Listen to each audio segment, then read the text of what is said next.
반갑습니다. 오대영 라이브 오대영입니다. 탄핵 심판 4차 변론 기일에서 쏟아진 갖가지 주장들을 하나하나 따져보겠습니다. 국민과 재판부를 우롱하는 것으로 느껴지는 주장들. 서로 입을 맞추려 했지만 잘 안 맞아 보이는 장면들. 재판관의 날카로운 질문과 일침에 허를 찔린 모습들 정리했습니다.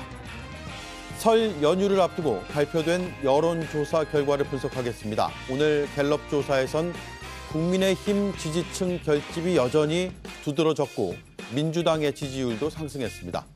함께할 네 분을 소개해드리고 이수진 앵커의 브리핑으로 시작하겠습니다.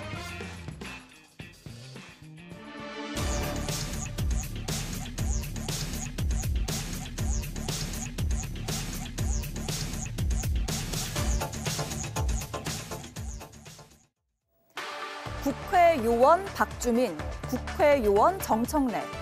몇몇 의원들이 자신을 국회요원으로 소개하기 시작했습니다. 어제 헌재에서 나왔던 이 발언을 풍자한 겁니다. 의원이 아니라 요원을, 그죠? 요원을 빼내라고 한 것을 김병주 국회의원이 의원들 빼내라는 것을 부과시킨 것이죠. 네, 그렇습니다. 성공하면 혁명, 실패하면 반역 아니냐는 이 천만 영화의 대사는 성공하면 계엄, 실패하면 계몽이라고 조롱당하고 있습니다. 국민들은 이 사건 비상계엄을 계몽령이라고 이해하고 있는데 그리고 계엄 포고령에 처단 대상으로 올랐던 미복귀 전공의들은 분노를 금치 못하고 있습니다. 국가 지도자가 처단이라는 표현을 경고의 의미로 쓰고 그 논의 과정을 다소 장난스럽게 생각했다는 게 드러나섭니다.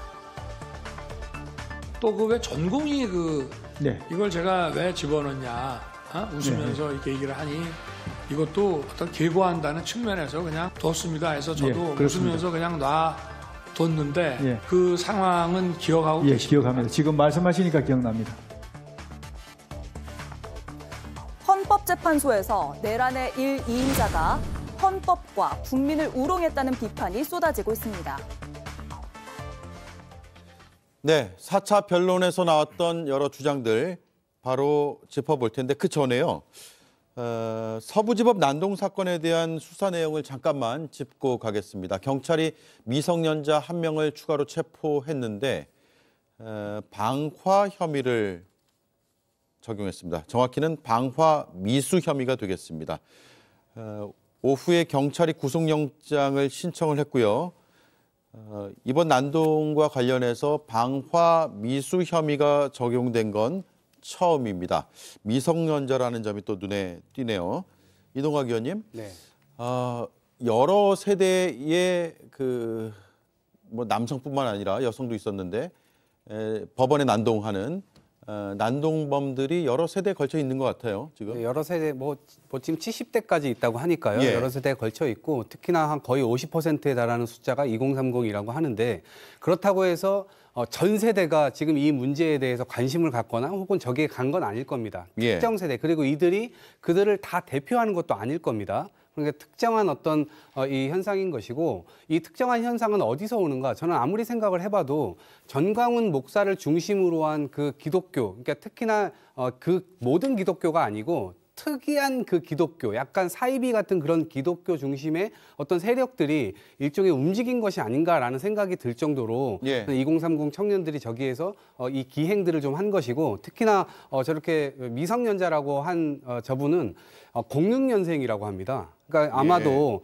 뭐 여러 가지 열기에 의해서 본인 마음이 뜨거워져가지고 정말 그랬는지 모르겠지만 현장에서도 굉장히 이상한 이 행동들을 여러 차례 많이 했기 때문에 주변에서도 굉장히 유의 깊게 봤던 사람 중에 한 명으로 알려져 있는데 어찌됐건 저런 청년들이 직접 가서 저런 기행을 할 때까지 어른들도 그것을 말리지도 않았고 오히려 그것에 동참해가지고 함께 저런 일들을 벌였다는 게 너무나 대한민국의 비극이 아닐 수 없습니다. 2006년생으로 알려져 있고 미성년자인 것인데 그렇다 하더라도 법의 심판을 피하기는 어렵지 않겠습니까? 미성년자라고 하더라도.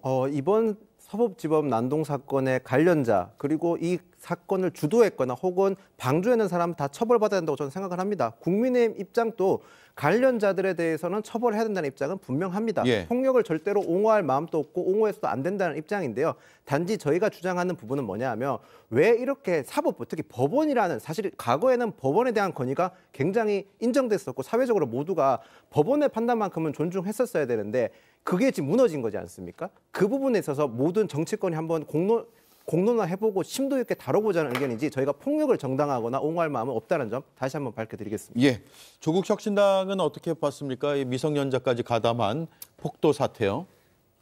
앞서 얘기했듯이 특정 종교가 그 이전부터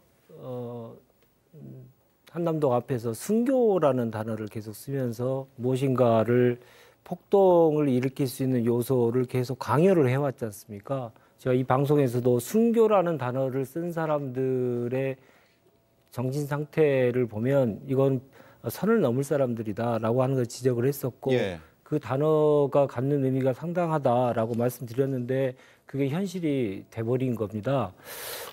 이렇게 단순히 이번 사건과 관련된 이번 비상계엄과 관련된 문제로 인해서 하기보다는 대한민국의 관련 기본 질서를 본인들의 곡해된 세계관에 의해서 이끌어 가보려고 하고 하는 말도 안 되는 생각을 갖는 사람들 그리고 그것을 추동하는 몇몇의 사람들 이 사람들에 의해서 계획된 것이다.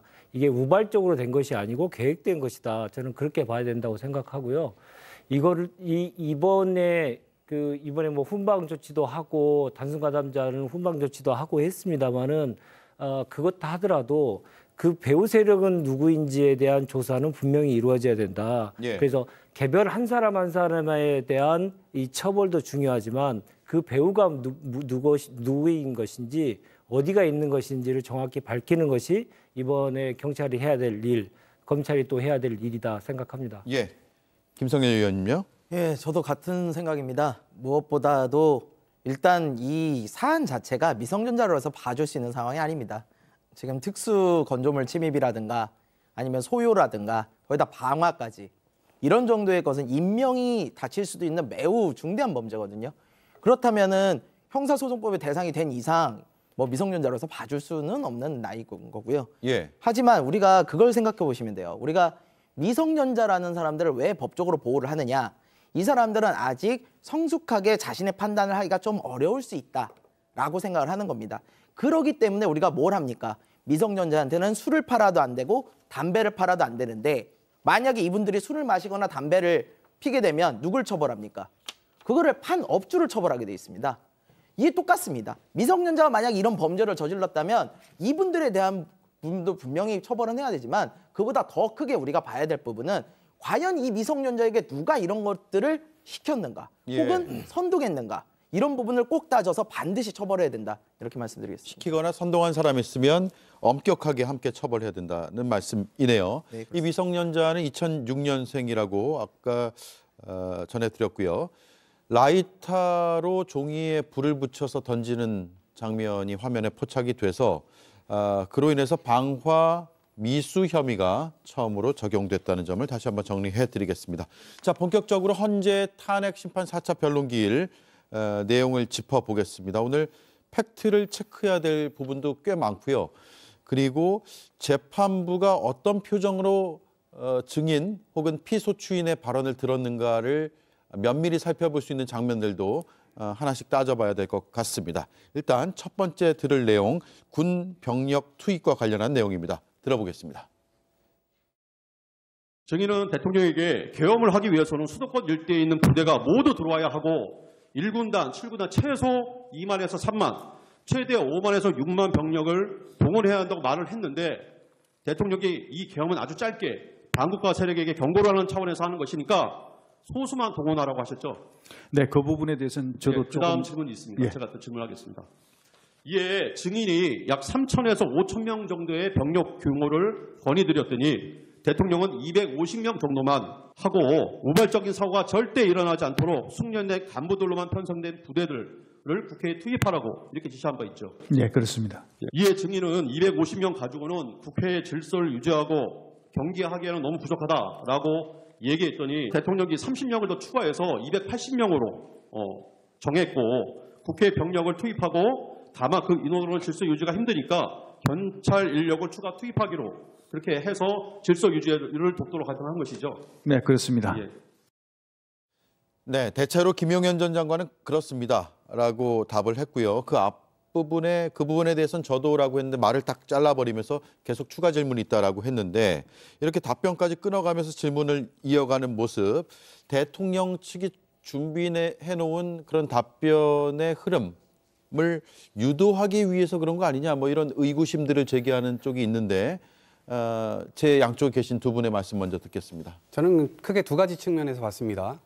변호인 측면에서는 아마 일종의 가이드를 주는 장면처럼 보였습니다. 예. 그리고 김용현 이 증인 측 관련해서는 만약에 그냥 내비둘 경우 대답만 하는 게 아니라 마치 여러 가지 이 그날 있었던 일들에 대해서 진술하게 할 경우에 마치 진실을 얘기할 것 같은 그런 우려가 들었던 겁니다. 예. 저렇게 하는 방식은요, 전형적으로 입을 맞추지 못했을 경우에 쓰는 방식입니다. 일방적으로 변호인이 설명하고 네, 아니오로 대답만 하게끔 유도하는 거죠. 예. 사실 이런 기행적인 이 측면은 대단히 잘못됐다 볼 수 있는데 보통의 통상적으로 목숨 걸고 하는 쿠데타인데 본인이 대통령이면 부하들은 잘못 없다. 다 빼줘라. 내 책임이다. 이렇게 얘기할 법도 하죠. 그렇지만 그렇게 대응을 하지 않고 오히려 굉장히 기행적인 이 단어만 계속 이 어록이 계속 나오고 있죠. 계몽령이라는 등 또 하나는 부당한 지시를 이행하지 않을 거란 생각으로 계엄령을 냈다. 예. 군인들이요, 국군 통수권자가 지시를 하는데 그것을 거절할 것이라고 하는 그런 생각을 가지고 계엄령을 했다? 저는 국군 통수권자로서 대단히 잘못된 생각이고 이 자체가 좀 너무나 기행스럽게 보입니다. 대단히 잘못됐던. 예. 윤석열 대통령은 최근까지 계속 헌법재판에 집중하겠다는 입장을 많이 밝혔습니다. 그런 지금 이 상황에서 윤석열 대통령이 헌법재판에서 본인의 방어권을 행사하는 건 어찌 보면 당연한 걸 수도 있습니다. 가장 적극적으로 방어권을 행사했다고 보는 게 맞을 것 같고요. 특히 김용현 증인 같은 경우는 윤석열 대통령 측에서 제일 먼저 증인 신문을 하겠다고 요청을 했었습니다. 그렇기 때문에 어느 정도 저런 모습이 나올 거라 예측을 충분히 할 수 있었습니다. 어제 그 증인 신문 자체가 의미가 없었던 건 아닙니다. 의미가 있었던 부분은 계엄을 경험한 당사자 간의 첫 대질 신문, 그리고 수사기관 통틀어서도 첫 대질 신문이었거든요. 그렇기 때문에 저기서 나온 증언 자체를 모두 부정할 수는 없는 상황입니다. 현재로서는 부정할 수 없다는 말씀을 드리겠습니다. 거기다가 앞으로 추후에 있을 김용현 증언에 대해서 다른 증인들을 통해서 충분히 또 논쟁이 있을 수 있지만 현재로서 대통령 측에서는 방어권 행사에 적극적으로 임하고 있다. 이렇게 보시면 될 것 같습니다. 예. 요지를 정리하면 대통령 측에서는 소수 병력만 투입한 것이다. 어찌 내란이 될 수 있겠느냐, 하려면 그렇게 했겠느냐라는 주장을 되풀이한 것으로 보이고, 그런데 분명한 것은 여러 숫자를 얘기했지만 검찰 특별수사본부에서 발표한 숫자보다 현격히 차이가 난다는 점, 그리고 김용현 장관이 숫자를 얘기할까 봐 질문을 하고 답을 하는데 끊어버리고 계속해서 숫자를 얘기해요. 대통령 측에서. 그런 모습도 볼 수가 있었던 것 같습니다. 김성열 의원님. 지금 윤 대통령 측에서는, 윤석열 씨 측에서는 소수의 병력만 투입했다. 그리고 굉장히 짧은 시간만 했다로 계속 되풀이하고 있어요. 그래서 자신의 계엄이 경고용이었다. 혹은 상징성이었다. 이런 억지 주장을 하고 계신데 이런 거 어디서 많이 볼 수 있냐면요. 흔히 강도나 상해 등의 범죄 피의자들이 나는 해칠 생각이 없었다. 이런 식으로 변명할 때 많이 나오는 전형적인 변명입니다. 이게 하지만 5분을 했든 50분을 했든 강도는 강도인 거예요. 그렇다고 해서 강도한 사실이 없어지지 않습니다. 게다가 지금 이 계엄이라는 게 본인 스스로 자의적으로 그만둔 것이 아니지 않습니까? 쉽게 말씀드리면 강도짓 하다가 경찰 와서 그만둔 거예요. 그런데 이걸 가지고 경고용이었다고 그러면 누가 그 말을 믿어주겠습니까? 그리고 게다가 지금 말씀하시는 주장의 팩트가 전혀 맞지 않아요. 지금도 소수병력 이렇게 들어갔다 그러는데요. 국회에 투입된 병력만 말씀드리면 특전사가 400여 명, 수방사가 200여 명에 600명의 정예 병력이 투입이 됐어요. 예. 거기에 경찰은 약 1,700여 명이 넘게 투입이 됐다고요. 도합하면은 거의 2,400여 명이 국회에 투입이 됐어요. 이건 선관위에 투입된 숫자도 뺀 숫자예요. 이 정도로 병력을 투입해놓고는 소수 병력이라고 그러면 말이 됩니까? 그래서 지금 윤석열 씨 측에서 하고 있는 거는 범죄자들이 어떻게든 자신의 범죄를 축소, 은폐하려는 모습으로밖에는 보이지 않는다. 다만 이제 저런 식의 거짓, 억지 변명이 통할지 그거는 좀 가능성이 높지 않아 보인다. 이렇게 말씀드리겠습니다. 예. 그리고 대통령이 중간에 김용현 전 장관 얘기하는데 끼어드는 장면도 있고 그 과정에서 미소를 띠는 모습도 보였거든요. 일단 보고 윤재관 의원께 질문 드리겠습니다. 실제 특전사가 국회 본 의사당에 얼마나 들어가셨는지 아십니까? 280명. 예, 지금 이제 오해를 좀 280명은 국회 경내에 들어간 인원을 말하는 거고요. 맞습니다. 본 회의장 안에 건물 안에 들어간 사람은 12명밖에 안 돼요. 창문 깨고 예. 건물 안에 있었던 그죠? 게 280명이라는 예, 예. 겁니다. 특전사 요원들이 그 본관 건물 안으로 한 20여 명이 들어가는 사진을 어제 봤거든요. 네. 이 장관님 보시기에 그 본관 건물 밖에 마당에 주로 있었습니까? 아니면은 본관 건물 안으로 그 많은 인원이 다 들어가 있었습니까? 280명은 본관 안쪽에 하여튼 복도든 어디 그 이쪽 곳곳에 가 있었습니다. 자, 그러니까 대통령 측에서는 280명의 특전사 요원들이 국회 경내에 진입을 했는데 본청 바깥에 있는 거 아니었냐, 건물 안에 있는 거 아니지 않았느냐, 소수만 들어가지 않았느냐, 한 12명이라 그랬나요? 네. 그런 숫자까지 언급을 했는데, 그런데 김용현 전 장관은 건물 안에 280명이 있다라고 하니까 갑자기 또 대통령이 끼어들어서 본관 건물 안으로 들어간 건 한 20여 명밖에 되지 않는 거 아니냐라고 축소하려고 하니까 김용현 전 장관은 280명이 본관 안쪽에 복도든 곳곳에 가 있었다. 이런 식으로 서로 숫자를 맞추려고 하는데 안 맞고, 맞추려고 하는데 안 맞고, 이런 상황이 벌어졌어요. 네, 뭐 당연히 사실을 왜곡하려고 하는 자와 자들끼리의 숫자가 맞을 리는 당연히 만무한 것이고요. 어제 김용현 장관의 그 증인신문 기일에 왜 내란수계 윤석열이 출석했는지가 어제 정확히 드러난 것이다. 저는 그렇게 봅니다. 무슨 말이냐면 김용현의 두 얼굴을 유도하기 위한 것이 아닌가 생각합니다. 그 이전에 김용현은 검찰 진술 과정, 검찰의 수사 과정들을 통해서 특히나 포고령 1호의 작성과 관련된 책임을 대통령에게 다 전가하려고 하는 그러한 대통령의 책임이라고 하는 것을 분명하게 계속했죠. 예. 이런 상태로 계속 이제 내란 수사가 이어지게 되면 대통령에게는 내란 수계에게는 매우 불리한 작용을 할 것이고, 그래서 대면으로 직접 보면서 김용현 너마저 나를 배신할 거야? 라고 하는 표정을 가지고 계속 하다 보니 질문이 계속 이런 거 아니겠습니까? 기억나십니까? 하고 말씀하시니까 이제야 기억납니다. 이렇게 대답이 계속 질문이 오고 가는 모습을 보면서 김용현도 이제 믿지 못하기 때문에 시쳇말로 단도리를 하기 위해서 어제 나온 거 아닌가라는 생각이 저는 들었고요. 특히나 그 이유는 앞으로의 변론기일, 특히나 2월 4일 있을 변론기일에는 수방사령관, 방첩사령관, 그리고 국정원 1차장이 증인으로 이제 출석하게 됩니다. 그때 이제 본격적으로 내란수계 윤석열에게 불리한 증언들이 많이 있을 텐데 그거에 미리 심리적인 압박을 더 주기 위한 것이었구나라는 생각을 많이 저는 어제 했고요. 그런 것들을 통해서 본인이 의도하는 바대로 갔으면 모르겠는데 본인은 계속 지금 시체말로 똥볼을 계속 차고 있거든요. 자살골을 계속 넣고 있어요. 어제 헌법재판관들의 얘기들을 들어보면 한마디 한마디가 주옥 같은 얘기들이 많이 있습니다.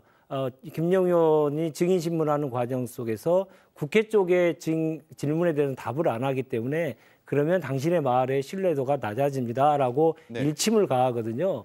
그래서 어제 두 사람의 이 증언이라고 하는 것이 일고의 가치도 없는 그냥 답이 정해져 있는 앵무새 같은 얘기들만 계속 반복된 것이기 때문에 2차, 3차, 4차 계속 그 변론 기일이 가면서 탄핵 탄핵의 이유 그리고 파면해야 될 이유가 점점 더 명확해지고 있다 그렇게 생각합니다. 예, 대통령의 표정도 말이 많았어요. 뒷말이. 네. 지금 워낙 중대한 혐의로 수사기관에서 수사를 받고 있고 반헌법적 혐의로 엄중한 재판정에 나와서 피소추인 자격으로 앉아 있는데 웃는 모습을 보였다는 점 때문이죠.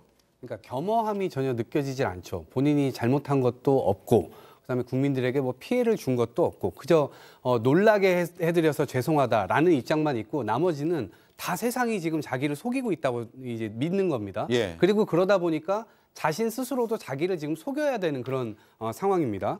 아까 변호인이 12명을 얘기하니까 손으로 제지를 하고 그다음에 본인은 20명을 얘기했지만 김용현 장관은 280명을 명시적으로 얘기를 합니다. 입이 서로 맞춰지지 않는 그런 상황, 아주 장난 같은 그런 상황이 벌어지고 있고 그다음에 이 계엄령 자체가 반정부 세력에게 경고를 한 것이다. 경고성이었다. 이렇게 얘기를 하는데 아니 군 통수권자에게 충성을 다하고 그 충성이라 함은 자신의 목숨까지도 바쳐서 국민의 생명과 안전을 지키기 위해서 대통령의 명령이 떨어지면 언제든지 불구덩이라도 들어갈 수 있는 사람들이 군인들입니다. 예. 그런 군인들이 지금 본인의 인생 자체가 지금 통틀어서 다 헝클어지고 망가져버린 상태입니다. 그런데 본인은 장난 같은 그런 계엄이었다라고 어떻게 그렇게 얘기를 할 수 있겠습니까? 그런 지점에서 동의받을 수 없는 지점들이 꽤 크고요. 이 거짓말로 인해서 굉장히 엉망진창이 됐는데 저 재판 과정마저도 저렇게 거짓말을 눈뜨고 딱 볼 수가 없는 정도로 아마 이 수십 년간 재판정에서 판사 활동을 하셨던 저 헌법재판소 재판관들도 겉으로 드러낼 수는 없었지만 물론 겉으로 드러내기 어려웠다는 심정은 알지만 속으로는 굉장히 웃었을 것 같습니다. 저는 네. 이 상황 자체가 너무나 장난스러운 것 아닌가 싶습니다. 예. 자, 그리고 국회의원을 끌어내라는 지시가 아니라 그러니까 의원 아닌 요원이었다라는 주장이 지금 굉장히 많은 패러디까지 낳고 있는데 어떤 상황에서 나온 발언과 주장인지 들어보겠습니다. 전 사령관 곽종근에게 국회의원 150명이 안 되도록 막아라. 빨리 국회의사당 문 열고 안으로 들어가서 국회의원들 데리고 나와라. 라고 증인이 이런 말을 곽종근한테 실제로 한 사실이 있습니까? 없습니다. 국회 내 상황을 듣고서 사상자가 생길 수 있다는 판단에 의원이 아니라 요원을, 그죠? 요원을 빼내라고 한 것을 김병주 국회의원이 의원들 빼내라는 것을 통과시킨 것이죠. 네, 그렇습니다. 자, 김병주 더불어민주당 의원이 둔갑을 시켰다라는 주장이거든요. 저도 개인적으로는 솔직히 납득이 잘 안 되긴 합니다. 예. 납득도 안 가고 이치에 맞는 단어인가라는 저도 개인적인 생각을 하지만 현재 시점에서는 어쨌든 계엄을 경험한 당사자의 증언이기 때문에 어느 정도 지금 시점에서는 신뢰를 해야 된다고 생각을 합니다. 저희가 어쨌든 헌법재판관이라는 가장 공신력 있는 기관에서 한 증언이기 때문에 신뢰를 해야 된다는 생각입니다. 저는. 그런데 과거에 저희가 보면 이렇게 많은 사건 관련자들이 많은 사건에서 증언들을 벌였을 때 예를 들어 국정농단 사건 때를 보면요. 관련자들이 엄청 많았습니다. 그 관련자들의 증언들은 개개별 자신의 사안에 따라서 증언을 했기 때문에 증언이 상당히 상반되거나 모순되는 경우가 많았습니다. 지금 저희가 봐야 될 시점은 종합적으로 봐야 될 시기라고 생각을 합니다. 예. 설 연휴가 지나고 나면 윤석열 대통령과 지금 상반된 주장을 하는 증인들이 나와서 증언을 할 예정인데요. 그 증인들의 증언을 다 듣고 종합적으로 지금 판단을 해야 될 시기라고 생각을 합니다. 예. 김용현 전 장관이 공소장 내용을 완전히 뒤집는 듯한 주장을 계속했거든요. 체포 지시 증언도 군사령관들이 증언을 하고 있지만 그 증언한 사람들을 거짓말한 사람들로 몰아가는 듯한 그런 주장들을 헌법재판소에 나와서 하고 있습니다. 공소장 내용들을 쭉 보면은 이미 검찰 수사 결과 저런 내용들이 다 파악이 됐고 그래서 재판에 이제 회부된 상황인데 그걸 아예 지금 인정을 안 하고 있는 거예요. 윤재관 의원님. 여러 가지 목적이 있겠죠. 나름대로 목적이 있을 텐데 이제 그 형량이 매우 중요한 형사재판에서의 내용과 형량과 상관없이 대통령직에 대한 파면 여부를 결정하는 탄핵 심판과의 때와 내용이 좀 달랐다는 내용 아닙니까? 예. 그랬으면 결국은 본인이 이제 내란 수사를 통해서 형량을 이제 정해질 텐데 그 형량에 자기에게 유리하기 위해서 자기의 책임을 남에게 전가를 계속 시키려고 하는 목적들도 꽤 있었겠죠. 그것도 당연히 그래서 뭐 부하들에게 부하 탓을 한다든가 다른 것은 뭐 어떤 것은 대통령 포고령과 관련돼서는 대통령 얘기를 하고요. 이렇게 해서 남 탓을 계속 하는데 이미 이 초기에 내란의 뭐 주요 종사자들이 공개적인 석상에서 발언들을 계속 증언들을 했고 국회에서의 증언도 있었고요. 초기에 아무런 오염이 되지 않는 정치적인 오염이 되지 않은 상황에서 구체적인 진술이 다 이루어졌기 때문에 진술의 신뢰도에 있어서도 그 이전에 초기에 있었던 진술들을 더 많이 신뢰할 수밖에 없는 구조로 계속 가고 있습니다. 예. 특히나 이제 저런 헌법재판소에서 나왔던 이 공개적인 석상에서의 얘기와 검찰의 수사 과정에서의 비공개의 모습에서 완전히 김용현의 다른 모습, 두 얼굴의 모습을 보였다는 거 하는 것은 지금 계엄 세력이 갖고 있는 가장 취약한 이 거짓말을 밥 먹듯이 늘어놓는 사람들의 모습을 정확히 보여줬기 때문에 그들의 지금 공개적인 증언들이 증거로 채택될 리 만무하고요. 헌재에서도 아까도 말씀드렸던 그런 얘기도 있었고 그런 그 증거 채택을 어제 했던 것들을 보더라도 포고령에 관련된 증거 채택도 뭐 부인을 많이 했지만 국회 측에서 요구했던 증거들도 대부분 채택하는 것으로 보면 그들의 그 목적이 정말 정반대로 지금 가고 있다. 예. 이렇게 보입니다. 그러니까요. 이게 헌법재판소에서 수사 결과 내용도 지금 증거로 채택한 상황이잖아요. 네. 김성일 의원님. 네, 그렇습니다. 이 수사 결과에 대해서 당연히 증거를 채택할 수밖에 없어요. 왜냐하면은 그 부분에 대해서 좀 더 자세히 알아봐야지만 판단이 가능하기 때문에 원래 형사사건과 같이 연루가 되면 그런 수사사건에 대해서는 결과를 받아봐서 판결을 내리는 게 맞습니다. 근데 지금 윤석열 씨 변호인 측이 얘기하는 저런 내용들 좀 전에 그러잖아요. 곽종근 사령관한테 요원이라고 그랬는데 의원으로 둔갑이 됐다 이렇게 얘기를 해요.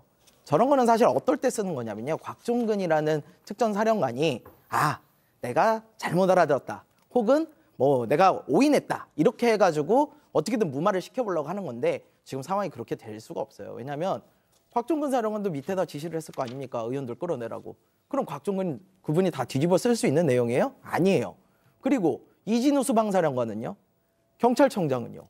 이분들이 그럼 다 동시에 다중 정신 착란이라도 일으킨다는 겁니까? 말이 안 되잖아요. 증거가 너무 많고 증인이 너무 많아요. 아니 그리고 누가 문 부수고 들어가서 요원들을 꺼내옵니까? 요원들 다 무전기 차고 있잖아요. 그럼 나오라고 그랬는데 항명을 한 겁니까? 누가 항명했는데요? 그것도 아니면 요원들의 이름이 이재명, 한동훈, 우원식이었습니까? 그래서 그 이재명, 한동훈, 우원식이라는 요원을 끌어내기 위해서 4명이 달라붙어서 1명씩 끌어냈어야 되는 거예요? 이쯤 되면 이런 궤변적인 변명들은 재판장들도 모욕감을 느낄 거고요. 우리 국민들도 우롱당한다는 느낌이 들 겁니다. 예. 그래서 결코 일반적이지 않은 재판을 하고 있어요. 이런 걸 봤을 때 저는 제 생각입니다만 윤석열 변호인 측에서 재판을 거의 포기하고 있는 게 아닌가라는 생각까지도 들어요. 왜냐하면 이런 식의 재판을 해서는 결코 자신들이 원하는 결과는 꺼낼 수가 없어요. 그렇다면 이게 우리가 거의 현행범 수준이니까 어쩔 수 없이 탄핵은 막을 수 없고 그냥 하고 싶은 말이라도 하자라고 하는 아무 말 대잔치 수준이 아닌가 이런 생각까지 들 정도입니다. 예. 포고령 작성과 관련해서도 기존의 변호인이 주장했던 김 전 장관 측의 입장과 좀 다른 입장이 본인 입으로 나왔는데 대통령이 이에 대해서 먼저 쭉 얘기를 하다가 기억이 나십니까? 라고 묻고 김용현 전 장관이 기억합니다. 뭐 이렇게 답을 하는 장면들이 있어요. 이것도 함께 보겠습니다. 포고령에 뭐 사실은 법적으로 검토해서 손댈 거는 많지만 어차피 이 계엄이라는 게 길어야 하루 이상 유지되기도 어렵고 이게 상해법규에도 위배되고 내용이 구체적이질 않아서 집행 가능성도 없는 거지만 뭐 그냥 놔둡시다 라고 말씀을 드리고 그냥 놔뒀는데 뭐 기억이 혹시 나십니까? 네. 대통령께서 평상시보다 이렇게 좀 꼼꼼하게 안 보시는 것을 제가 느끼면서 평상시 이제 대통령 업무를 하시는 스타일이 항상 법전을 먼저 찾으시거든요. 분명히 저는 그렇게 생각했는데 안 찾으시더라고요. 실현 가능성, 집행 가능성이 없는데 상징성이 있으니까 놔둡시다 이렇게 얘기를 한 거로 기억이 되고 또 그 왜 전공이 이걸 제가 왜 집어넣냐 웃으면서 이렇게 얘기를 하니 이것도 막 그런 측면에서 좀 어떤 계고한다는 측면에서 그냥 뒀습니다 해서 저도 웃으면서 그냥 놔뒀는데 그 상황은 기억하고 계십니까? 기억합니다. 지금 말씀하시니까 기억납니다. 예, 말씀하시니까 기억납니다. 이렇게 답을 하네요. 김용현 전 장관은 연기력이 빵점인 것 같습니다. 저게 자연스러워 보이지가 않습니다. 처음부터 입을 맞추지 않았다는 것이 오히려 역설적으로 드러나는 장면이라고 보고 김용현 전 장관이 마치 그 앞에 본인이 했었던 뭐 변호인들이 나와서 김용현 전 장관이 쓴 거 맞다. 포고령. 이 초안 썼다. 그리고 대통령이 검토했다. 이거 명시적으로 여러 차례 얘기를 했습니다. 그런데 마치 지금 저 자리에 나와가지고 대통령의 인지나 어떤 인식이나 이런 게 굉장히 옅었다라고 하는 것을 얘기하는 거거든요. 그러니까 앞에 증언과 지금 헌재에 나와서 얘기하는 것이 지금 안 맞는 측면이에요. 저것은 어떤 의도가 숨어 있냐면 윤석열 대통령만 살아남으면 우리 모두는 사면받을 수 있다. 고로 나는 어떠한 처벌이든 받아도 대통령만 산다면 다 사면받을 수 있다라고 하는 그런 신랄 같은 희망을 거기에 이제 걸고 있는 게 아닌가 싶은데요. 저는 꿈 깨시라 말씀드립니다. 포고령 자체가 위헌적이고 위법했습니다. 1호가 정치 행위 자체를 다 금지시키는 것이었고요. 그것은 누가 썼는가 여부는 중요하지 않습니다. 그 발표를 대통령이 했고 그 대통령이 임명한 계엄 장군에 의해서 저 포고령이 다 만방에 발표됐던 거 아니겠습니까? 그렇기 때문에 이것은 이 사후적으로 그런 의도가 없었다라는 걸 껴맞춘 것일 뿐이지 애초부터 그런 의도가 있었다라고 판단하기에는 대단히 어렵고요. 한마디로 그냥 정리하면 안 통합니다. 이렇게 정리합니다. 안 통한다. 자, 그래서 이 윤, 김 신문을 놓고 뭐 일부 보도에서는 거의 만담 형식의 신문이었다 이런 비판조의 보도도 있었는데 재판부가 그러면 어떤 표정으로 바라봤을까? 재판부의 표정을 읽을 수 있는 장면들 지금부터 하나씩 보겠습니다. 먼저 김용현 전 장관과 문영배 헌재소장 권한대행의 신문 과정에서 나온 발언들을 들어보시죠. 지금 제가 개인적으로 형사재판을 진행 중에 있습니다. 반론 질문을 임하게 되면 사실이 왜곡될 가능성이 매우 높습니다. 따라서 전 정인 신문을 거부하고 싶습니다. 그거는 뭐 본인이 하겠다면 할 수 없는데 그럴 경우에 일반적으로 판사들은 그 정인의 신빙성에 대해서 낮게 평가합니다. 그건 알아서 하십시오. 제가 뭐 정인을 강요할 권한은 없죠.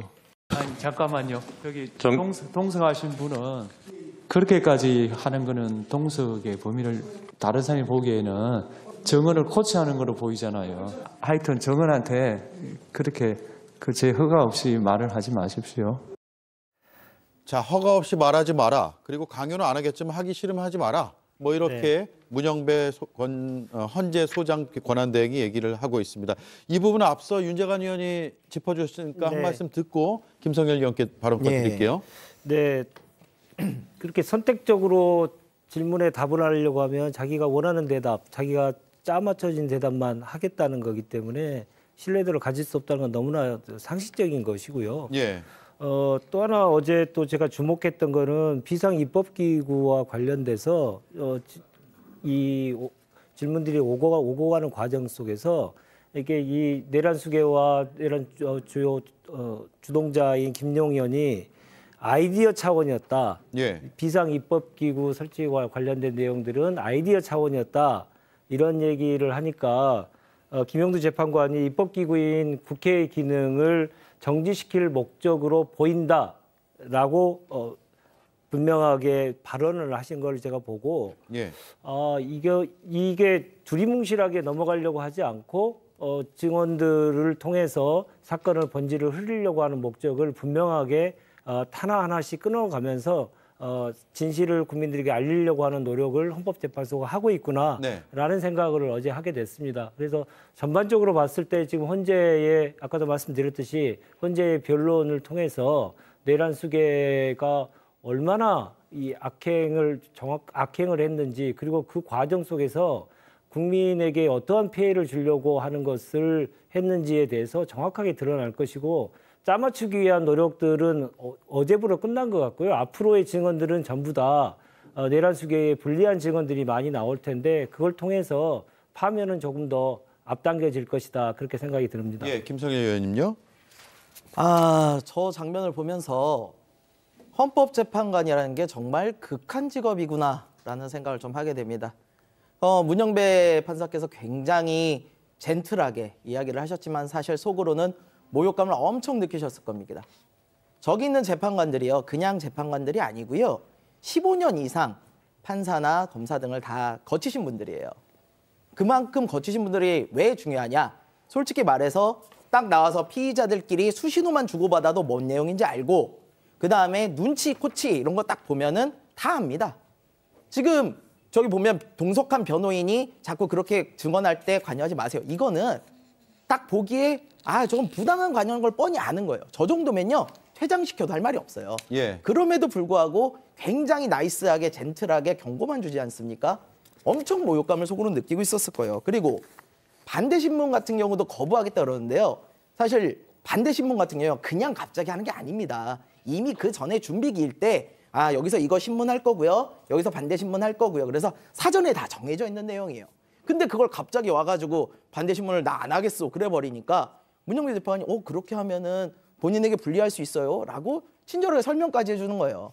이렇게 어르고 달래면서까지 하는데 저렇게 모욕적이고, 가장 모욕적인 부분은 뭐냐면요, 전혀 이해할 수 없는 궤변을 늘어놓으면서 계속해서 변명을 일관하는 거예요. 그래서 이러면은 재판관들이 정말 이런 거를 들어주고 싶을까라는 생각이 들 정도고요. 네. 이런 식의 재판은 결코 좋은 결과가 나오기 어렵다라는 말씀 드리고 싶습니다. 예.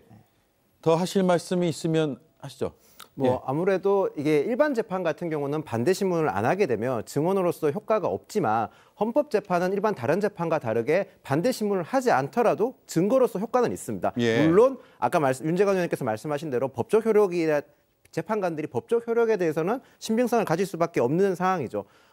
지금 현재까지 보인 측을 봤었을 때는 오히려 변호인 측에서 윤석열 대통령에게 크게 도움되는 형태보다는 오히려 헌법재판관들을 조금 화를 돋돈다, 그런 평가도 많은 것도 저도 알고 있는데요. 지금 앞으로 재판이 심판기일이 더 많이 남아있는 만큼 추후에는 조금 변호인 측에서 좀 다른 모습을 보이는 것도 하나의 방편이라고 생각을 합니다. 예. 자, 그리고 비상입법기구 앞서 언급하신 그 문서와 관련해서 재판부의 허를 찔린 김용현 전 장관의 모습도 함께 보시죠. 문건의 가운데 글을 보면 국회 관련 각종 보조금, 지원금, 각종 임금 등 현재 운용 중인 자금 포함 완전 차단할 것, 이리 돼 있거든요. 네. 그런데 지금 증인이 말씀하시는 그런 입법을 하려면 결국 국회가 해야 되는데, 입법은 국회가 하는 거니까. 그런데 가운데 거는 왜 쓰셨어요? 저거는 국회를 정지시키겠다는 아닙니다. 이 국회 관련된 상황이 아니고 국회를 통해서 지원되는 단체가 있습니다. 그런 단체의 보조금, 지원금 이런 것들을 차단하라는 그런 뜻이죠. 임금 중에 사실은 이게 불법 임금들이 많다고 얘기를 들었습니다. 그러니까 인원들을 뻥튀기 한다든지 또 없는 인원을 이렇게 해서 한다든지. 이 포고령의 1항을 이렇게 종합해서 보면 결국은 가장 주된 목표가 입법기구인 국회의 기능을 정지시키겠다 하는 그런 의도가 있는 것으로 보이거든요. 네, 지금 굉장히 깊숙하게 들어갔어요. 재판부에서 그냥 표면적인 것만 따지는 게 아니라 그런 의도까지도 다시 한번 짚어가면서 질문을 하고 있어요. 그렇죠. 민주주의 국가에서, 그리고 의회주의 국가에서 독재 마인드를 가지고 대통령을 하시느라 얼마나 힘들었을까. 저는 계엄령을 다시 한번 떠올려 보면 그 계엄령 안에 몇 차례에 걸쳐서 반민주 세력, 반헌법 세력 다 처단해버리겠다. 이 의지를 몇 번에 걸쳐서 드러내거든요. 아마 저것도 저는 그거라고 생각을 하는데요. 이 민주국가에서 기본적으로는 설득이라고 하는 거 굉장히 중요하죠. 의회, 자신의 말을 듣지 않으니까 얼마나 어렵다고 생각을 했겠습니까? 얼마나 싫었겠습니까? 그러니까 의회를 싹 쓸어버리고 싶었을 겁니다. 그리고 계엄령을 한 것이고요. 그래서 자유를 없애고 자기 마음대로 말을 들을 만한 그런 통법부를 만들어가지고 예산도 자기 마음대로 짜라고 하면 짜고 필요한 거 여기다 넣으라고 하면 넣는 그런 의회가 필요했을 겁니다. 그래서 그것 자체가 굉장히 큰 이번 계엄령의 핵심 문제이기 때문에 이 자체를 하나의 사례로 좀 삼으려고 했었던 것 아닌가라는 생각이 들고요. 네. 저는 해병대 이 최상병 건에서 박정훈 대령이 이런 말을 했잖아요. 한 사람이 경로했고 그 뒤로 모든 것이 엉망진창이 됐고 수많은 사람이 범법자가 되었다. 지금 이 사달이 결국 윤석열 대통령의 독재적 마인드 거기로부터 비롯되었다고 생각합니다. 네, 윤재관 의원님. 헌법재판소가 저렇게 이례적으로 어떤 사안에 대해서 분명한 입장을 얘기하는 것은 나름의 판단이 그동안 다 있었다는 거 아니겠습니까? 네, 그 판단의 근거를 누가 줬냐면 내란숙의 윤석열이 줬어요. 왜냐하면 보십시오. 본인 말을 얼마나 앞뒤가 안 맞는 말을 했냐면 경고용 계엄을 했다고 했잖아요. 근데 경고용 그래 하루 만에 끝날지도 모르겠다. 경고용 계엄을 하는데 왜 국회를 완전히 차단시키는 비상계엄을 저렇게 촘촘하게 준비했다는 말입니까? 말이 안 되지 않습니까? 앞뒤가 안 맞는 데를 계속 얘기하고 있고 비상입법기구와 관련된 내용들에 대해서는 구체적인 내용들도 다 있고 그리고 국회에 대해서 비상입법기구에 대해서는 ABB까지 편성하라고 하는 내용까지 들어있지 않습니까? 예. 그래서 국회를 완전히 무력화시키고 비상입법기구를 통해서 자기 마음대로 하려고 했던 것이 명확하게 드러났는데도 불구하고 말장난을 계속하니 분명하게 저렇게 선을 그은 것이다. 저는 그렇게 해석했습니다. 네. 이제 윤석열 대통령과 김용현 장관 같은 경우는 지금 이제 내란죄, 헌법재판뿐만 아니라 심판뿐만 아니라 내란죄에 대해서 지금 재판을 임해야 되지 않습니까? 그렇게 되면 본인에게 지금 가장 내란죄에 있어서 가장 명백한 물증은 포고령과 이 쪽지입니다. 이 쪽지에 대한 증거에 대한 조각을 하기 위해서 저는 이렇게 적극적으로 방어를 했다고 생각을 합니다. 방어 논리를 가지고 온 게 헌법에 보장되어 있는 대통령이 행사할 수 있는 긴급재정 경제명령권을 인용했는데요. 아무래도 여기에 대한 근거를 단순 증언만으로는 부족하고 추가적인 근거를 제시해야만 헌법재판관이나 국민들께서 납득하지 않을까 싶습니다. 네, 오늘 마지막 발언권은 김성열 의원께 드릴게요. 예, 지금 앞에서 말씀 주신 것처럼요. 이 포고령과 그 비상 입법기구를 만드는 이 내용들은요. A부터 Z까지, 가부터 하까지 모두가 헌법 위배 사항입니다. 대통령은요. 헌법을 수호하고 지키는 사람이지 헌법을 파괴하는 사람이 아닙니다. 헌재에서 탄핵에 대해서 심판을 할 때 다른 걸 보지 않습니다. 헌법 수호에 대한 의지가 있었는가 아니면 헌법을 유린하였는가. 대한민국의 역사상 유례없는 헌법 유린이 발생한 이 상황에서 탄핵 심판이 빨리 제대로 이루어졌으면 하는 바람입니다. 네, 네 분 말씀 잘 들었고요. 명절 잘 보내시기 바랍니다. 새해 복 많이 받으시고요. 고맙습니다. 고맙습니다.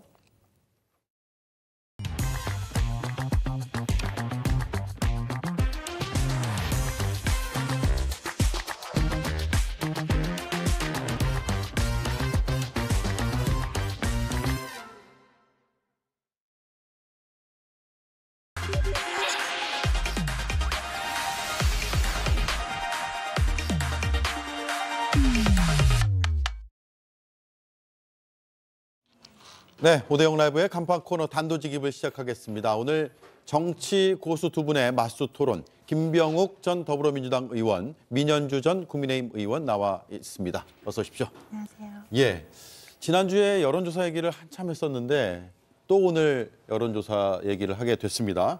숫자가 좀 달라진 부분도 있고 추세는 또 비슷한 부분도 있고 해서 짚어볼 텐데 이수진 앵커가 브리핑을 해드리겠습니다. 네, 오늘이 지나면 설 연휴가 시작됩니다. 각 당에서도 귀성길 인사에 나섰는데요. 민주당은 호남선의 출발지인 용산역 대신에 고속터미널을 찾았습니다. 화장도 안 했는데. 안녕하세요. 예쁘네요. 감사합니다. 파이팅입니다. 네, 이렇게 셀카 요구가 이어졌는데요. 대구와 울산행 버스를 타는 시민들도 이재명 대표와 민주당 의원들의 인사는 제법 받아주는 분위기였습니다. 한편 국민의힘은 경부선 출발지인 서울역에서 귀성 인사를 했습니다. 민망할 정도로 관심을 주지 않는 시민들이 있는가 하면요. 각기 다른 이유로 분노를 표출하기도 했습니다.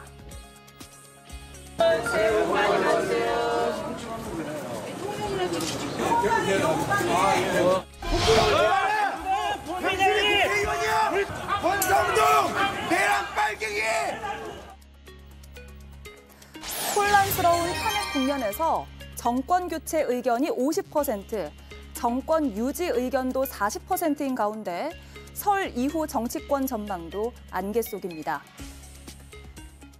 네. 자, 그래픽으로 다시 한번 설명을 드리죠. 정권 교체 여론은 50%로 집계가 됐고요. 정권을 유지해야 된다는 의견은 40%로 나타났습니다.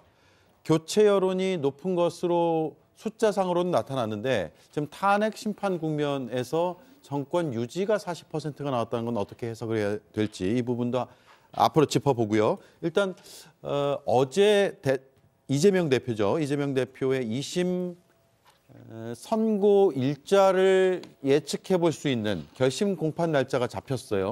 언제쯤 선고가 나올까요?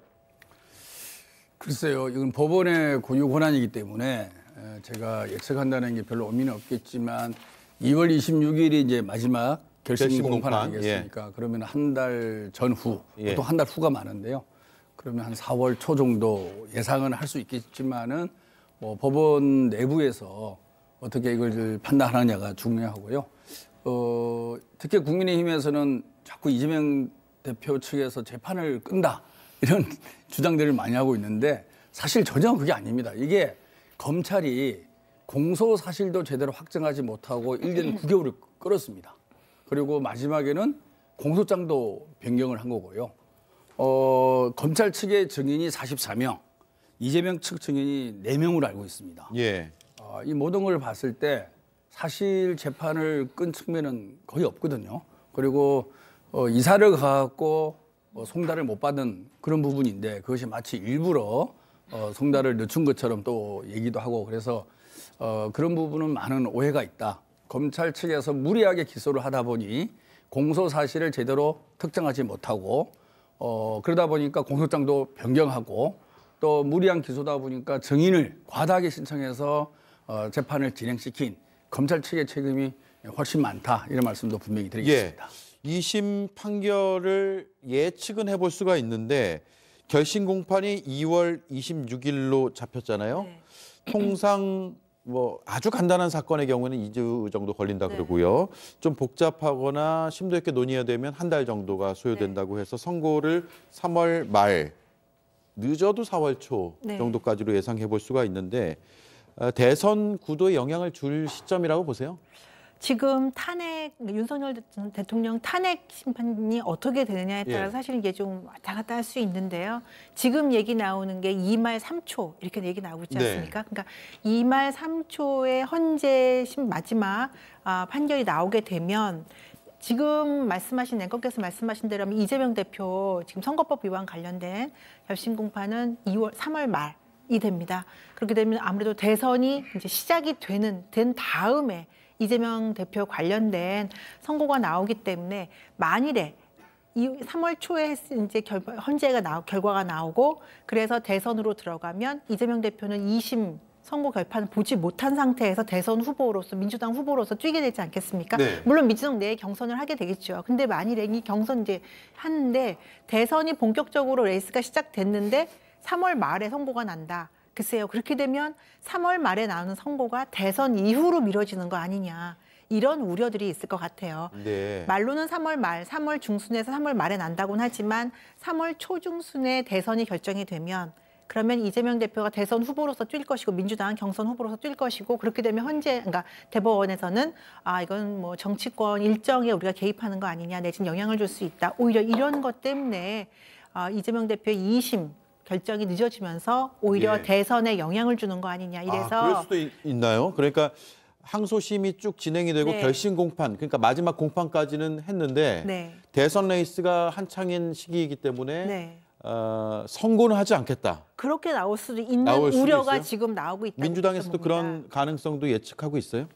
글쎄요, 디테일하게 저희가 뭐 가정을 염두에 두고 예측을 해본 적은 없는데요. 아마 재판부도 고민이 많을 겁니다. 이 공직선거법이라는 것은 당선자를 규제하는 법입니다. 원래. 다시 말해서 불법과 편법으로 당선돼도 나중에 법원의 판결로 무효가 선언이 되면 모든 것이 원점으로 돌아가니 법을 지키면서 선거운동을 하라. 이게 원래 취지거든요. 그래서 낙선자에 대해서 공직선거법을 적용해서 피선거권을 박탈한 사례는 거의 없습니다.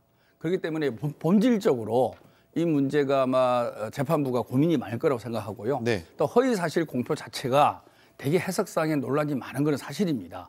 그래서 2015년도에도 공직선거법 중에서 허위사실 공표 부분을 개정한 적이 있었습니다. 그래서 그때 제 기억으로는 억연, 그다음에 행위 이런 데 억연을 제외를 하고 지금 행위로 돼 있는데 이 행위에 대해서도 또 논란이 좀 있는 거죠. 그래서 이 모든 것을 감안해서 재판부가 판단을 하려면 시간은 좀 걸리지 않을까 싶습니다. 근데 어차피 1심에서 그 당시에 이재명 대표 쪽에서는 뭐 무혐의 내지는 100만 원 이하로 나올 거라 기대는 했지만 사실은 굉장히 중형에 가까운 판이 나왔어요. 그렇기 때문에 2심이 진행이 안 된 상황에서 대선이 치러질 경우에는 이거에 대한 국민적인 우려가 분명히 있을 거라고 생각을 하고요. 이건 불공정하다라고 하는 보수 정당 쪽뿐 아니라 중도나 일반 국민들도 그런 생각을 충분히 할 수 있을 것 같아요. 그래서 법적으로 클리어가 되지 않은 상황에서 대선이 치러졌을 때 이 정당성의 문제는 어떻게 할 것인가. 그거에 대해서 또 한번 저는 심각하게 논의가 필요하다고 생각합니다. 네, 거기다 더해서 앞서 말씀하신 대로 윤석열 대통령의 탄핵 심판 결과가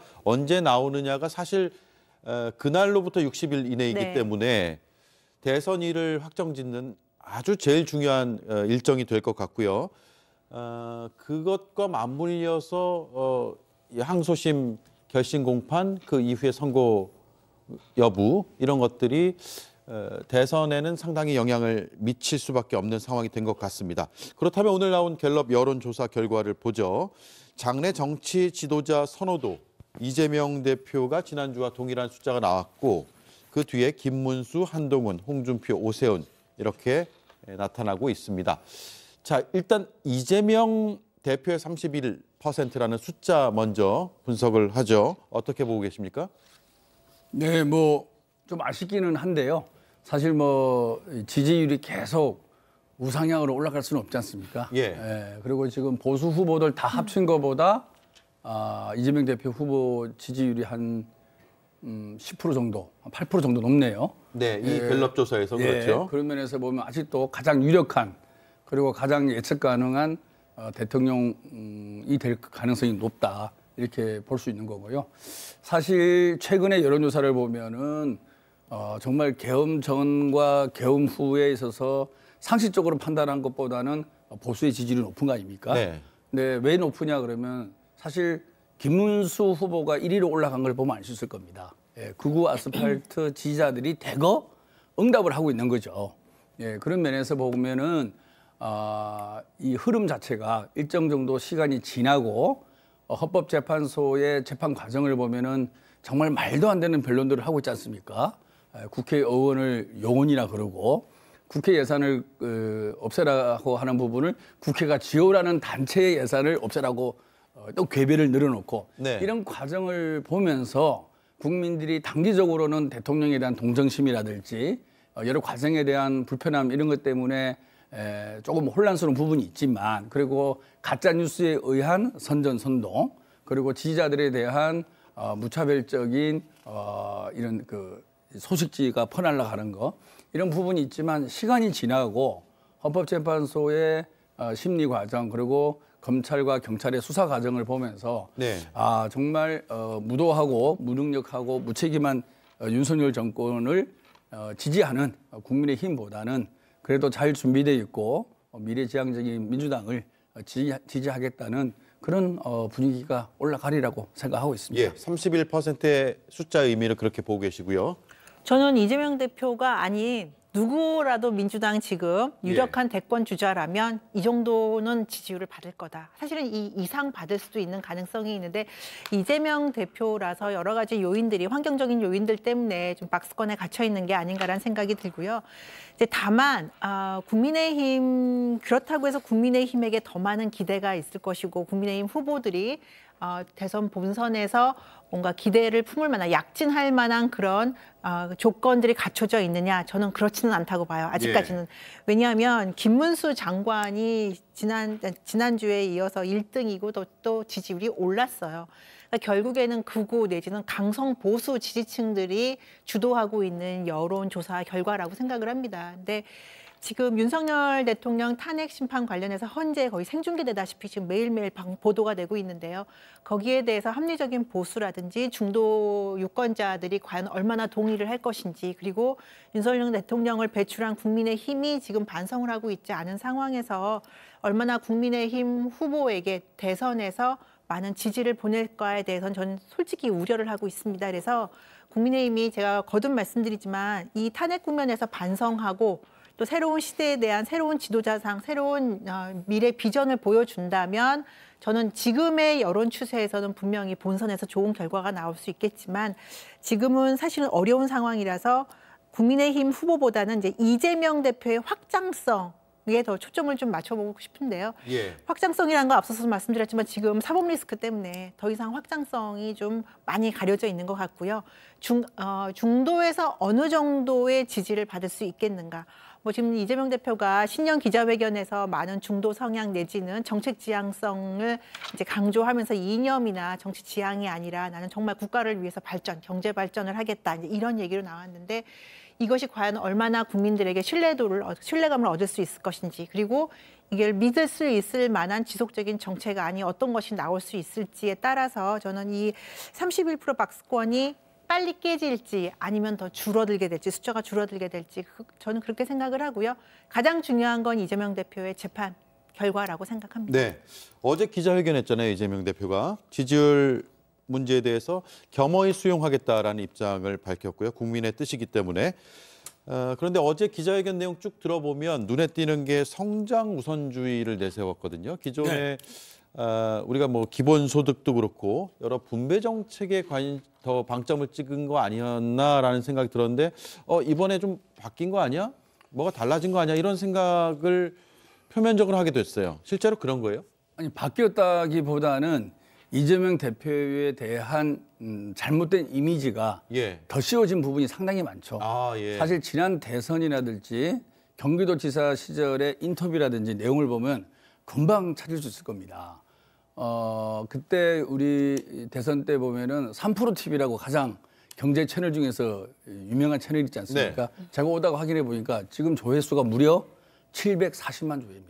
네. 그리고 그 당시도 제 기억으로 300만 조회를 넘었거든요. 인터뷰. 네. 3프로TV 나가서. 그리고 최태원 그때 대한상공회의 회장님하고도 만났을 때 친노동과 친기업이 결코 양립이 불가능한 것이 아니다. 노동자를 존중하면서 기업을 잘 만들 수 있는 얼마든지 좋은 아이디어들이 많이 있다. 그리고 저희 성남시장 할 때도 뭐 두산이라든지 HD라든지 호텔이라든지 네이버2라든지 많은 기업을 유치했습니다. 네. 그때도 주민들한테 과정과 절차가 공정하면 되지 우리가 기업을 유치함에 있어서 인센티브를 주는 것은 당연한 거 아니냐. 기업들이 여러 도시를 두고 노크를 하는데 인센티브를 많이 주는 곳에 기업이 가는 거다. 그런 인센티브는 필요한 것이다. 그러면서 기업 유치에 대해서 아주 설득을 하고 이런 노력이 있었거든요. 저는 성장이라는 것은 우리 모두가 이제는 불가피하게 받아들일 수밖에 없다고 생각합니다. 왜냐하면은 과거에는 정부가 깊이 개입 안 하더라도 한 10%, 8, 9% 이상의 고성장을 구가하던 시대였습니다. 근데 그것이 5, 4, 지금 3%도 유지하기 어려울 정도의 저성장 시대로 가고 있는 겁니다. 이걸 계속 지속한다 그러면 복지 효과도 상당히 어려울 수가 있는 거죠. 그러면 정치하는 사람은 시대 요구에 부응하는 거고 답을 해야 되지 않겠습니까? 이 성장을 정부가 좀 더 관심을 갖고 적극적으로 리드해 나갈 필요성이 있는 것이죠. 그래서 이재명 대표도 과거부터 이런 발언들을 많이 해왔습니다. 성장이 더디면 기회가 줄어들고 기회가 줄어들면 경제적 약자가 더 힘들다. 기회를 확충시켜야만이 청년과 노약자들 그리고 사회적 약자가 좀 더 사회적 삶의 질을 높일 수 있다. 이런 말씀을 많이 했거든요. 성장을 적극적으로 정부가 도모해야 됩니다. 그리고 성장의 과실이 제대로 공정하게 분배되게끔 시스템을 만드는 거. 그것이 지금 우리가 해야 될 역할이고요.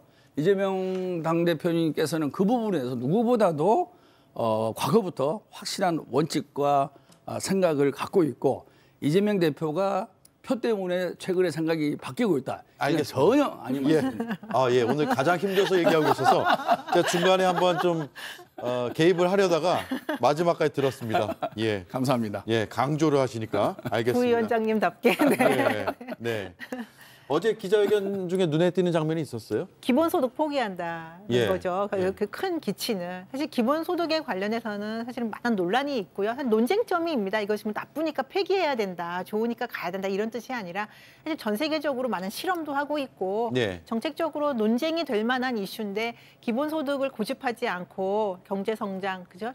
최우선으로 일자리 중심, 성장 중심으로 한다라는 이재명 대표 그 발표를 보면서 약속을 꼭 지켜주셨으면 좋겠다. 지금 하신 말씀, 예, 꼭 지켜주셨으면 좋겠다. 이건 뭐 이재명 네. 대표를 위해서가 아니라 국가를 위해서 꼭 지켜줬으면 좋겠다는 생각이고요.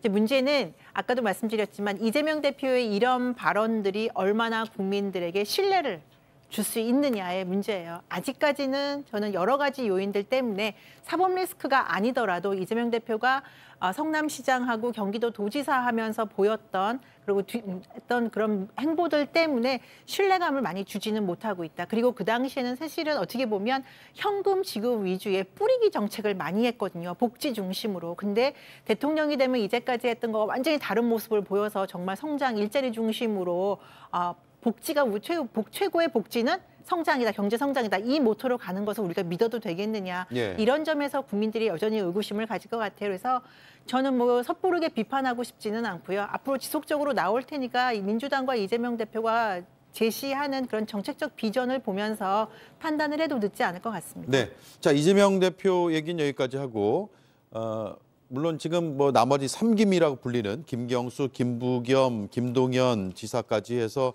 뭐 3김이 대안 세력으로 나서는 거 아니냐. 거기에 임종석 전 실장, 우원식 국회의장까지도 언급이 되고 있는데 오늘 다 짚을 수는 없으니까 민주당은 이 정도로 짚고 국민의힘 후보 쪽으로 얘기를 옮겨갈까 싶은데 김문수 장관이 지난주보다 더 올랐어요. 이거 어떻게 해석을 하고 있는지는 앞서 우리 얘기하면서 살짝씩은 언급을 하셨는데 본격적으로 해주시죠. 먼저 김병욱 의원님. 네, 정말로 소위 극우 유튜버를 저는 거의 안 들어가는데 한번 들어가 봤어요. 가보면은 노골적으로 그런 특정 후보에 대한 지지 이런 얘기들이 많이 올라와요. 올라오고 특정 목사를 중심으로 한 그분들도 그런 것 같고 소위 이단으로 얘기하는 그런 쪽도 약간 그런 게 있는 것 같고 그래서 지금은 정말로 배타성, 그다음에 혐오, 정오를 중심으로 한 소위 극우라고 표현하죠. 이데올로기적으로는 극우 세력들이 절대적으로 결집해 있는 그런 모양새를 취하고 있는 것 같습니다. 네. 그러다 보니까 여론조사에 전부 다 응답을 하고 있고 저는 그걸 과표주의라고 생각은 안 합니다. 순간순간에 따라서 어느 층이 적극적으로 여론조사에 답하냐라는 것은 사이클이 있는 거거든요.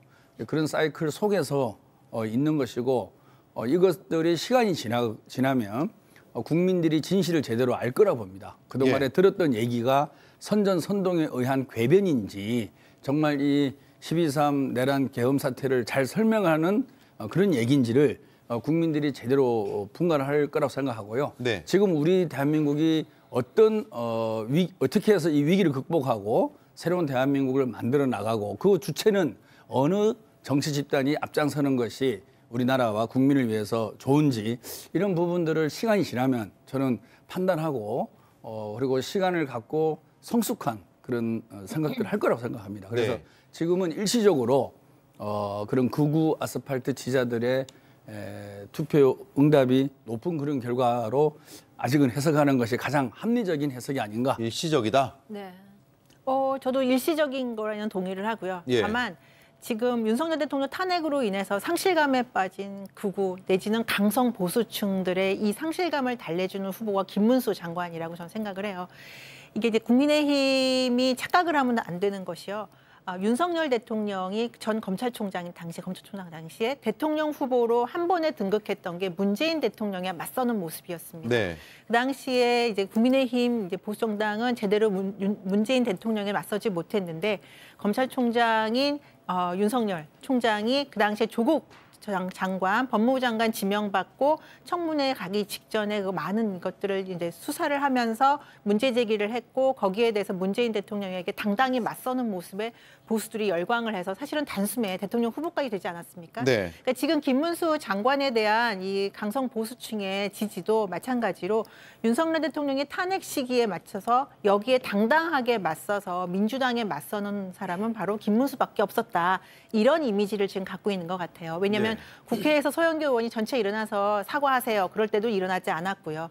그 이후에도 최상목 지금 권한대행이 헌재 재판관 2명 추가 임명할 때도 그때 호통쳤다는 거 아니겠습니까? 야단쳤다는 거 아니겠습니까? 이런 모습들을 보면서 지금 우리랑 뜻을 같이 하는 우리를 지켜줄 사람은 김문수밖에 없다. 이렇게 생각을 하는 것 같은데요. 저는 이건 지금 탄핵 국면에서 일시적인 것이라고 보고 결국에는 대선 본선에 들어가게 되면 국민의힘 지지층이나 누가 본선에서 이길 것이냐, 누가 민주당 후보 또는 네. 이재명 대표를 이길 것인가라는 거에 초점을 맞춘다면 지금은 조금 뒤처져 있지만 이제 여러 후보들 중도 내지는 이쪽에 많은 호응을 받을 수 있는 그 후보들이 좀 더 두각을 나타낼 거라고 보고요. 저는 사실 그 근거로 이번 오늘 갤럽 조사에서도 무당층이 다음 대선 후보 유보를 무당층이 79%가 맞아요. 유보예요. 이제 그런 거 보면 결국에는 민주당도 결집할 거고 국민의힘도 결집하면 무당층 결정 안 한 79%가 누구에게 힘을 실어주느냐가 저는 중요할 그러면 것 같습니다. 본선 경쟁력을 보고 당에서 후보를 내세울 가능성도 꽤 있어 보이네요. 물론 경선이라는 절차를 진행하겠지만 때마침 오늘 유승민 전 의원은 내가 후보가 돼야 이재명을 이긴다 이렇게 치고 나가는 듯한 모습도 보이고 있어서 지금 숫자가 일시적인 것으로 보이고 앞으로는 언제든지 바뀔 수 있다라고 해석을 하면 되겠네요. 두 분 말씀은. 근데 뭐 중요한 것은 이재명 대표 혼자 제일 앞서고 있긴 하지만 나머지 2, 3, 4, 5위까지가 숫자 차이는 많지 않고 다 국민의힘 소속 후보로 거론되는 인물들이란 말이에요. 저 뒤에 더 있습니다. 유승민 전 의원도 있고 또 개혁신당의 이준석 전 대표도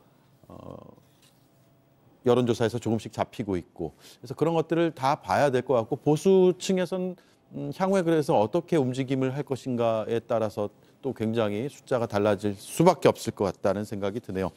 숫자 얘기를 하니까 조심스러워서 말이 좀 꼬입니다. 자 그러면 이제 정당 지지도로 넘어가 보겠습니다. 민주당이 지난주에 비해서 소폭 상승했고 국민의힘은 거의 비슷한 흐름을 보이고 있습니다. 39에서 38 숫자는 좀 달라졌고 그리고 양당이 40, 38 이렇게 나타났는데 오차 범위 내에 있기 때문에 앞서고 뒤서고 하는 표현은 제가 쓰지는 않겠습니다만 이 추세를 한번 보시면 될 것 같아요. 지금 민주당도 지지층이 좀 결집해야 된다 이런 심리가 작동하는 결과라고 보이세요? 아무래도 상식 밖의 여론조사 결과가 계속 나오다 보니까 우리 지지층들도 약간 이제 긴장을 하기 시작한 거는 사실이죠. 어떻게 정말 반헌법적이고 무자비한 12.3 내란 계엄 사태가 일어났음에도 불구하고 계엄 전보다 국민의 지지율이 더 높다? 이건 비상식적인 결과죠. 누구라도 인정할 수 없는 거죠. 그렇다고 저희가 인위적인 조사라고는 말씀 안 드리는데 어찌됐든 특정 계층의 응답이 훨씬 많아진 건데 다행히도 제가 아까 갤럽 조사를 보니까 중도층에서는 그래도 민주당이 44%, 국민의힘이 24%더라고요. 아직은 중도층의 마음이 떠나지는 않았구나. 그리고 앞으로도 더 우리 민주당으로 올 가능성이 높다라고 생각합니다.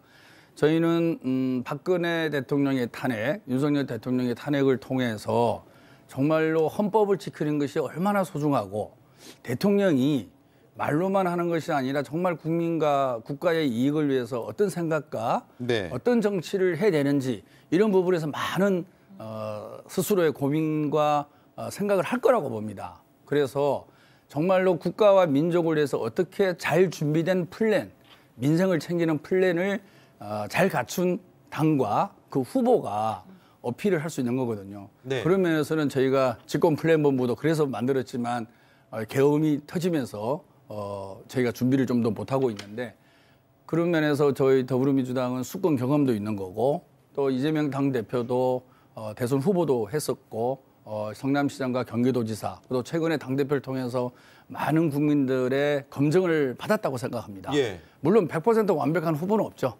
그렇지만 이 위기를 잘 극복해서 대한민국을 기회로 만들 준비된 대통령이 과연 누구일까? 그리고 알겠습니다. 그 당을 배출하는 정당이 어느 정당일까? 이런 부분에 대해서 국민들께서 조금만 생각해 주신다 그러면 우리 민주당과 이재명 대표에 대한 비호감을 조금이나 극복을 하고 좀 더 좋은 방향으로 앞으로의 결과가 나오지 않을까 그런 기대를 하고 있습니다. 정당 지지도 얘기로 이제 마무리를 할 텐데 다시 한번 그래픽 좀 보여주세요.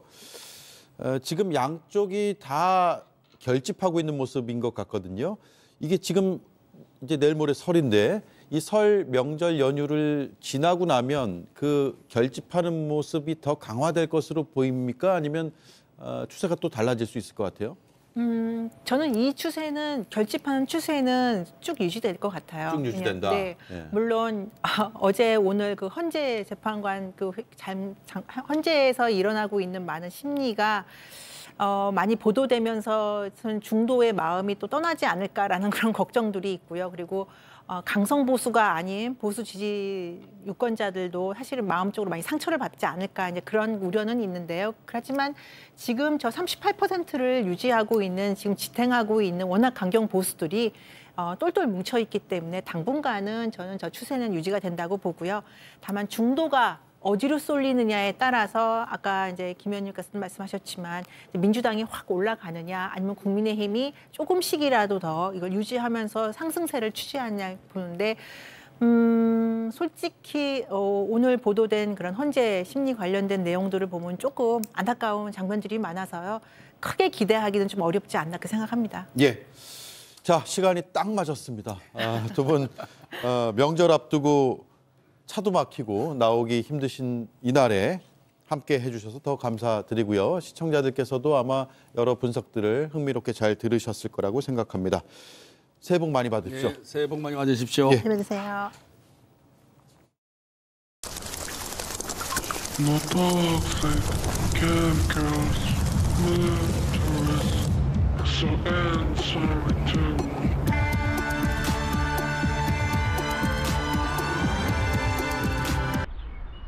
당신이 불필요한 진료를 받을 일 없도록 진짜 진료에 집중하는 진짜 치과 의사들. 당신의 마음, 당신의 치과 의사는 안다. 덴티움. 방금 임플란트 끝났어. 이제 신경 안 써도 돼. 신경 쓰셔야죠. 관리 안 하면 붓고 피나다가 다시 하실 수 있습니다. 다시? 그러니까 검가드로 잇몸 관리. 검가드. 중화요리 먹으러 난 집으로 간다. 동파 육도, 고추 잡채도 차오차이로 집에서 내가 한다. 차오차이. 이쪽이나 저쪽이나 다를 것 없다는 식의 논리, 양비론이라고 부릅니다. 말싸움에서 밀리지 않는 데에는 유용하지만 심각한 오류에 빠뜨리는 논리입니다. 폭도들이 잘못했지만 경찰도 잘못이 있다. 어느 쪽 문제가 더 중대한가를 평가하지 않는 기계적 중립은 도리어 편향이라는 결과를 낳습니다. 계엄 사태 뒤 53일, 정치권 일부와 광장 일각에선 소재를 바꿔가며 국면마다 이런 식의 양비론을 부각합니다. 피장파장의 논리가 잠깐 효과가 있을진 모르겠으나 머지않아 피장파장의 오류에 부딪히게 된다는 것을 우리 사회 집단 지성이 늘 증명해왔습니다. 앵커 한마디였습니다. 건강한 뼈는 단단한 뼈를 말하는 거죠. 뭐? 그런 당연한 소리를. 그럼 그대로 챙기시죠. 단단하게. 기능성 원료인 유단백 추출물 인체 적용 시험 결과 골밀도 골강도 증가 확인. 약해진 뼈를 단단하게. 뼈엔 MVP.